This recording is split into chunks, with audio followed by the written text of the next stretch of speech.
దొండకాయ పేరు చెప్తే మందబుద్ధి అని గుర్తొస్తుంది అందరికి. అవును, ఇది 100% రాంగ్.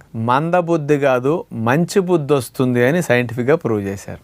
అందుకని ఇక్కడి నుంచి ఆ దొండకాయకి పాప మా నిందయటం మానేసి, నూనెలో దేవటం మానేసి, ఆరోగ్యకరంగా దొండకాయ ఫ్రై, దొండకాయ కూర, దొండకాయ పులుసు పెట్టుకోండి. దీనివల్ల నష్టమే ఉండదు. కానీ నూనె లేకుండా చేసుకునే దొండకాయ ఫ్రై 1/2 kg అయినా ఈజీగా తినొచ్చు. ఎందుకంటే అందులో చప్పదనం తక్కువ ఉంది, లైటు వగర పులుపు అన్నీ కలిసి ఉంటాయి. అందుకని దీన్ని ఒరిజినల్ టేస్టే సాల్ట్ లేని లోటు లేకుండా ఫ్రీగా తినగలిగేటట్టు ఉంటుంది. అందుకని లేత దొండకాయలు పచ్చి చెట్టు కోసుకుని కూడా ఒట్టిగా తినేస్తారు చాలా మంది. అంత బాగుంటుంది అనమాట.